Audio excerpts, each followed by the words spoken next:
week we're talking about thunderstorms. So I want to review an event that happened on Tuesday, the 21st. Uh, right in front of you right now, you'll see an image where reports of tornadoes and severe weather occurred. There were actually 40 tornado reports. It doesn't mean 40 tornadoes. It means 40 individual reports that indicate there may be tornadoes, and I can see a couple up in here. And there are also 421 wind reports and 72, it looks like, hail reports. So, pretty good amount of severe weather this day. So, what was going on and what caused it? Well, the idea is that we're going to start talking about thunderstorms. Thunderstorms are smaller scale than we've been dealing with. We started out looking at the planetary scale. Then we moved down to cold fronts, warm fronts, highs, lows. They're still broad systems covering thousands of miles typically. Well, now we're going to start talking about individual thunderstorms. Individual thunderstorms may only be about 10 miles across. You can drive in and out of them in relatively short amount of time. So these are much smaller scale, which makes them a little different in the way they act and some of how they behave. Thunderstorms develop when cumulus clouds form. In other words, air is lifted up, it reaches a point of saturation, and it becomes unstable. Clouds develop, the instability helps to lift the clouds higher, and they wind up forming big bubbly cumulonimbus clouds. The initial stage is when they just begin to develop. You see these towering cumulus clouds around. They reach a mature stage when there's an updraft and a downdraft, which occurs in the bigger cumulus clouds, and they are dissipating when there's all of a downdraft only, and the clouds are falling apart. Typical time length of a thunderstorm may be anywhere from 30 minutes to 50 to an hour. So they're not long-lived. When we look at a cold front or a warm front or the other systems we've been looking at, we're talking days where those fronts will persist. Thunderstorms up and down. Now, they can last longer. There are various types of thunderstorms. Generic summertime thunderstorms do only last 30 to 50 minutes. You may pop another one around it somewhere. They produce downdrafts. Think about it. The air coming down is getting cooler as it's sinking. Water's in it, raining. So it's cooler than the warm air that's going up. What happens is that cold front hits the ground, literally like a cold front, pushes out, and prevents all that warm, moist air from going into the thunderstorm anymore. Because the cool air is there now. That kills the convection, creates stability. So that's your basic, typical thunderstorm happening. Severe weather can happen when there's wind shear. Wind shear causes the thunderstorm to stay upright, and you keep an updraft going and a downdraft going that are separate. They're not intersecting with each other. And you keep the cool downdraft from spreading out too far, that gust front, so that you wind up continuing strong updrafts into the storm of warm, moist, humid air. This maintains the storm, and it can last for hours when they're severe. Sometimes you get complexes, thunderstorms feeding off each other. These are mesoscale, convective systems. So you can have really, really intense thunderstorms that are out ahead of these sometimes that are called supercells. There's a rotation that occurs in a supercell. In other words, they literally have a low pressure system in the center of them, spinning around. And with that spinning around can initiate tornadoes, maybe damaging winds, maybe even hail. It indicates usually in a tremendously strong updraft in that storm. So that's your basic thunderstorms. They can form in loops. They can look like a line. They'll maintain themselves better when they are that, and that is all from wind shear. Yes, they need the instability to start it, and the more instability and the stronger the wind shear combined together, the more potential for severe, and maybe even the more potential for extreme, like tornadoes and all. So let's look at one day. All we're going to deal with is just this one day and try to apply what happened on this day to understanding how thunderstorms formed and why they developed to be severe. You can see, almost looks like one thunderstorm going all the way across, starting over here and moving. Another one across here, numerous ones up in this area. So southern Ohio, West Virginia got clobbered, some parts of Kentucky, lots of the northern Virginia, Maryland area as well. So if that is the case, why? Let's look at what happened that day. So we're going to start off in the morning with a morning sounding. Well, let's pick Cincinnati, it's a little bit to the west, or Roanoke, Blacksburg, Virginia.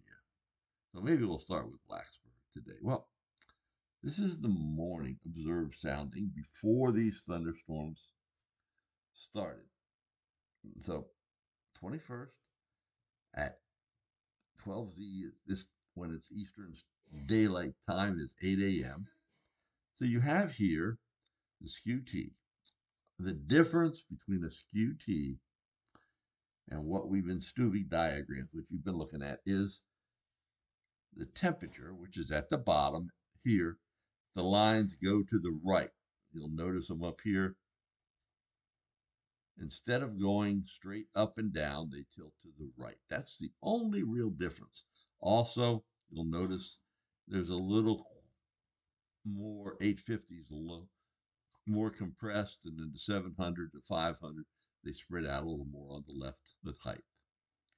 But there is a reason and a valid reason for that. What it allows you to do is calculate the convective area potential energy.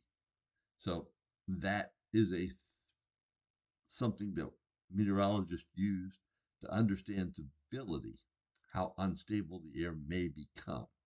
You'll notice here, we can calculate it directly from these soundings. So this morning sounding here in Blacksburg literally had 1,800 joules of CAPE. It had some negative CAPE as well, which means that there's an area in this sounding that says, hey, I'm not going to let you go up. So something has to push the air over that. Otherwise, it'll keep heating up down below it until it eventually gets hot enough to go through that. We talked about LCL's level of free convection. Equilibrium level is the height at which the CAPE becomes zero, literally again. And it, in this case, is 42,991 feet. So that's literally how high you could expect thunderstorms to develop today. So we can learn a lot from looking at these soundings. We also look over here at the winds.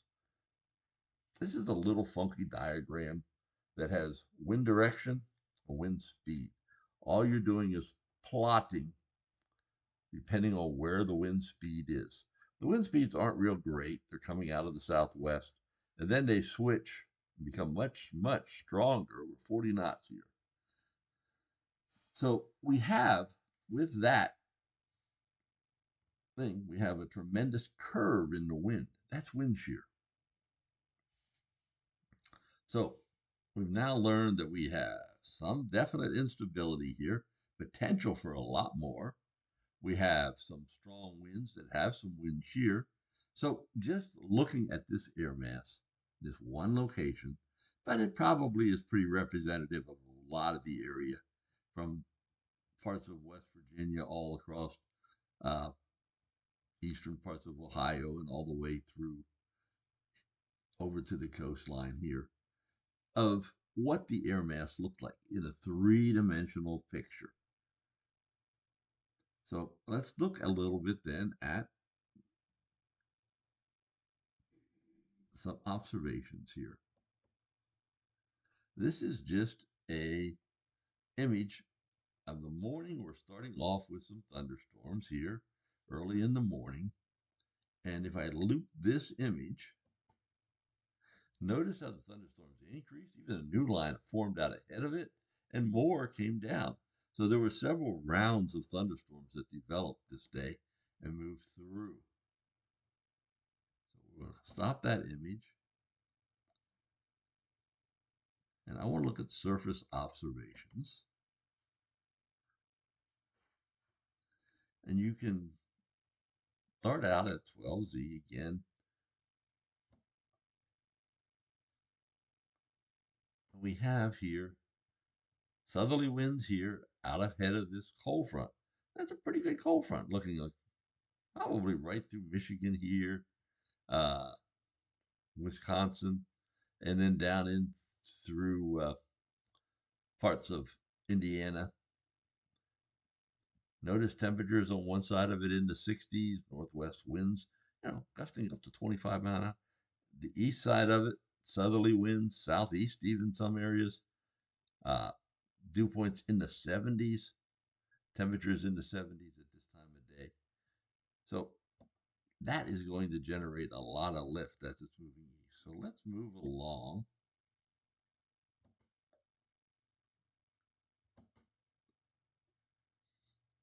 Now, these are hourly things here, so we're not going real far.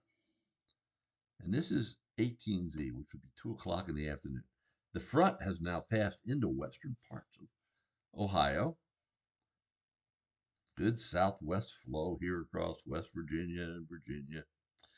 Dew points generally in the 70s, which means there's a lot of moisture, we've learned. Temperatures in the mid 80s now, so it's warmed up. So we have a very classic setup actually developing. And for summertime, this is extremely unusual, where there's lots of moisture, lots of strength, pretty strong cold front, pretty good wind shear, much stronger than normal in wind. So this is all just looking at the surface now. Now let's go aloft, and we're going to look at 850 millibars. All right, that at this time of year is a very strong extratropical low. And with it, lots of moisture coming up. Actually, some moisture is being fed up from weather Bertha that was off here, pushing some of the moisture into the area as well. So there's a lot of moisture, a lot of warm air advection. Go up to 500 millibars. We see here good trough, colder, extratropical because it's strong cold air into this system. Good temperature contrast across it. Again, 50 knots of west wind. Well, what were we looking at there in the surface? We saw south wind, didn't we? So we have a wind shear, a pretty significant wind shear in that level. And at 300, we have a very strong jet with good divergence in this area coming into, and this is first thing in the morning. So this is going to be moving across this whole area. So all of that we've now learned.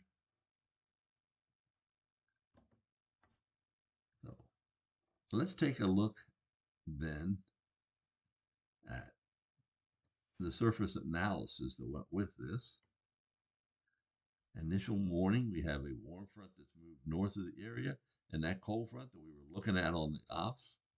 So we can start this, and we can see during the day that cold front oppresses. But there's a lee side trough that develops here as well. It develops on the east side of the mountains. These happen a lot.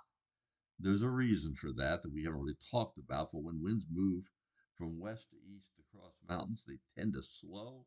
When they slow, they tend to form a trough of low pressure. That happens out here in the Rockies. It happens on the Appalachians as well. So with that trough of low pressure, you get lift. You wind up developing thunderstorms ahead of it, sometimes along that trough. So we just talked about all of these here. So let's talk about the CAPE. CAPE is convective available potential energy. So we want to know how that is changing. We talked about there being some CAPE already, and we're going to start this loop. Notice these are some very, very big values of CAPE for this time of year, even over 2,000, 3,000 here. So there's a lot of instability running up there. Yes, there's more instability down here, but there's nothing lifting the air there. So we don't have that lift. Once we got the lift started, which was going on in here, you can see right along that cold front there, we had the lift, we have the instability. The two combined generates the thunderstorms. So we have the wind shear, the instability, and we can even look at how much wind shear. So this we look at about 0 to 6 kilometer wind shear, bulk shear. And I am looking initially, and I am seeing 50 knots, usually 40, 35 to 40 is a good estimate of where you can expect severe weather. And notice how the wind shear actually drops down over that area and increases to over 50 knots over West Virginia and western part of Virginia. So if we go to back to where we were looking at the severe reports for that day, what do you see over that area? That's where the severe weather developed as well. So we've taken what we've learned about the convection now, applied it on one given day to see, oh, this is what happened. This is how it can be applied to look for severe weather and for thunderstorms. So there's a lot more you're going to go through in the chapter. Please go through it all, but let me know if you have any questions.